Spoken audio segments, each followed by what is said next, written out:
Des livres et des voix par Pauline Ziadé. Aujourd'hui, rencontre avec Yaël Kojo-Goldberg. Bonjour à tous, nous sommes aujourd'hui en compagnie de Yaël Kojo-Goldberg pour son livre Le lac magique, dont la parution en poche aura lieu le 28 avril prochain, pour lequel la librairie Folie d'encre à Montreuil l'avait reçu l'année dernière. Yaël Kojo-Goldberg, vous êtes une autrice montreuilloise. D'où vous est venue l'idée, l'envie, le désir de raconter cette histoire? Alors pour être très honnête, c'est pas mon idée. C'est l'idée de l'éditrice qui s'appelle Mireille Paolini et qui dînait chez moi un soir et qui m'a entendu raconter cette histoire canadienne de baignade dans un lac au milieu d'une forêt avec des femmes de tous les âges à poil. Et je pense que dans la façon que j'avais de raconter cette histoire, il y avait déjà mon enthousiasme et peut-être la promesse d'une sorte de révélation un peu, pas mystique, c'est un bien grand mot, mais en tout cas, voilà, je racontais à quel point ces baignades avaient fait l'effet d'une révolution, d'une petite métamorphose intérieure. Et le lendemain de ce dîner, elle m'a téléphoné en me disant je pense qu'il y a un livre à écrire, est-ce que tu te sens ? Moi, je suis scénariste et réalisatrice, donc d'accord, j'écris depuis 25 ans. J'avais jamais osé imaginer écrire un livre. Ça ne veut pas dire que j'en avais jamais eu envie, hein, mais en tout cas, voilà. Et d'ailleurs, quand j'ai écrit Le lac magique, c'était pendant le confinement.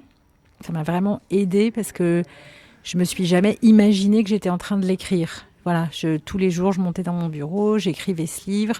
Le lendemain, j'avais la sensation de découvrir ce que j'avais écrit la veille. J'avais tout oublié. Et baignade après baignade, en fait, c'était assez mimétique de ce qui se passait dans l'écriture à nouveau. Il y avait une forme de révélation de ce que j'avais dit, des choses dont j'avais parlé, etc. Révélation et ou réminiscence? Vous n'avez pas précisé donc si c'était un souvenir, cette histoire. Vous avez dit j'ai raconté cette histoire. J'en ai déduit que c'était une histoire qui vous était arrivée réellement. Alors oui, en fait, il y a quelques années, avec ma famille, on a décidé de partir vivre à Montréal.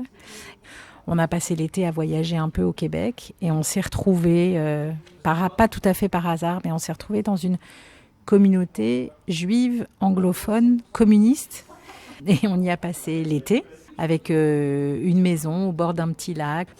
Et déjà, la vertu de l'expatriation, l'expatriation, c'est toujours une façon de se réinventer, un prétexte pour se réinventer et accepter de vivre des expériences qu'on n'accepterait pas forcément de vivre quand on est chez soi. Et donc le lendemain de notre arrivée, la matriarche de la communauté, qui avait 75 ans à l'époque, est venue me voir et m'a dit voilà, ici, il y a un rituel. Tous les matins, les femmes, on va marcher dans la forêt 2 heures et puis à la fin de la marche, on nage nu dans un lac qui nous est réservé le matin. L'après-midi, tout le monde peut y aller en famille, habillé et tout ça, mais le matin, ce lac, il est réservé aux femmes. Est-ce que tu veux venir ? Et cette histoire, c'est un peu l'histoire d'un personnage qui a l'habitude de dire non à tout. Moi, j'avais en tout cas à l'époque peur de tout. Et ce jour-là, parce que j'étais ailleurs, parce que c'était possible, j'ai dit oui.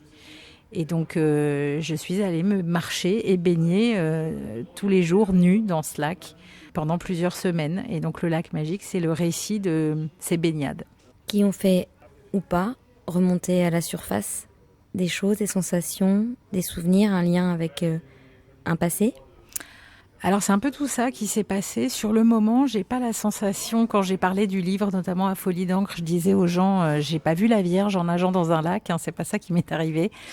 Tout ça, je l'ai compris en écrivant.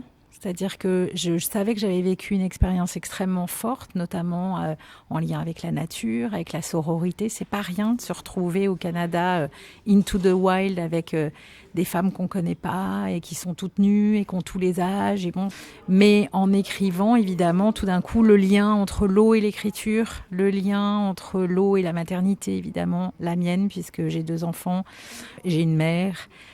Le fait d'être dans cette communauté juive, évidemment, ça a fait remonter aussi plein de choses de ma propre histoire. Voilà, une histoire qui est en lien avec la Shoah, plein de choses qui me sont pas apparues sur le moment, mais qui, de fait, ont dû quand même s'intégrer dans mon corps.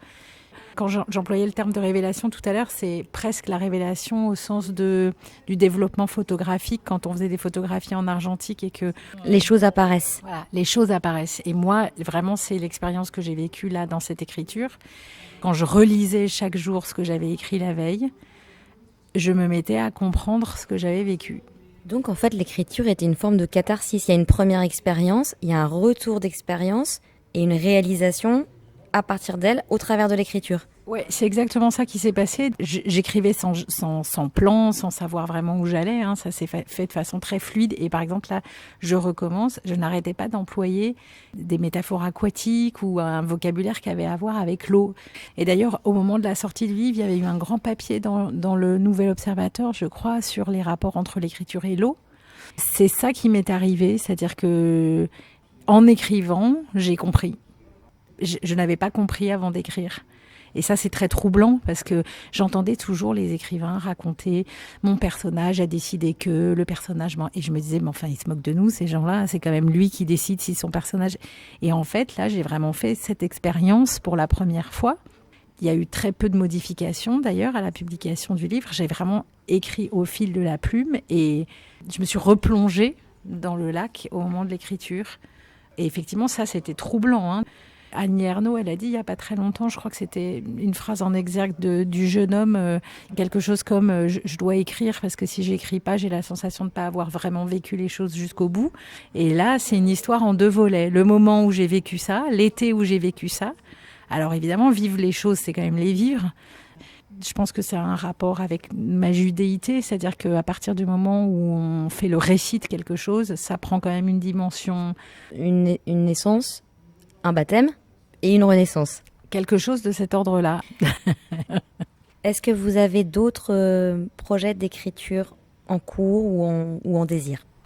Je commence à réfléchir très très sérieusement et j'ai la chance d'avoir mon éditrice qui m'accompagne à nouveau sur ce projet-là.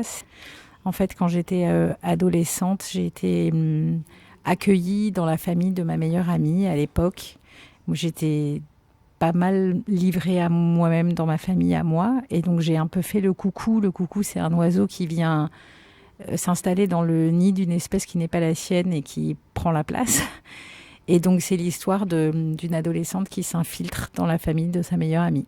On a hâte de le lire. À tous les Montreuillois, courez donc à Folie d'encre ou dans n'importe quelle librairie pour vous offrir la lecture du Lac magique par Yaël Cojo-Goldberg qui va maintenant nous en lire quelques extraits. Merci Yaël, à bientôt. Merci à vous. Tout mon corps est à présent en contact avec l'air. Je suis nue sous le ciel et je n'en reviens pas. J'aimerais presque écarter mes bras et mes jambes à la façon d'un épouvantail pour ressentir davantage le frôlement délicat de l'air. Mais je n'ose pas. Les femmes ont dû s'apercevoir de mon trouble, car elles rient et me regardent avec tendresse. Elles savent ce qu'elles me donnent, je ne sais pas encore ce que je reçois. J'en ai l'intuition toutefois, et c'est aussi leur générosité qui m'émeut. La nature, les femmes et moi vivons quelque chose qui nous réunit, à la façon des points à relier des carnets d'activités pour enfants qui finissent par révéler une forme de vie. Je n'ai plus le choix, je plonge. Je nage quelques brasses coulées. Je n'entends plus rien d'autre que le son rond et sourd du silence sous l'eau et j'ai les yeux fermés. Quand je ressors la tête, j'ouvre les yeux et découvre mon nouveau monde immense et sublime.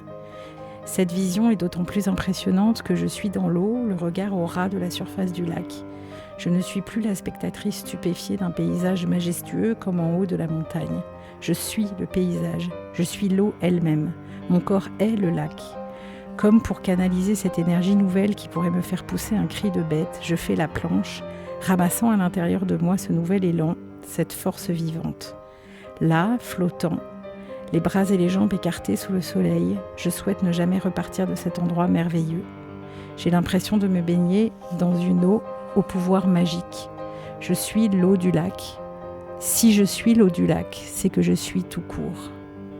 Le lac existe, les femmes existent, j'existe. À chaque respiration, mes seins sortent un peu plus de l'eau, gonflés par une fierté et une joie inédite.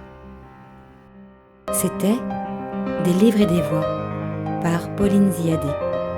Aujourd'hui, rencontre avec Yaël Cojo-Goldberg.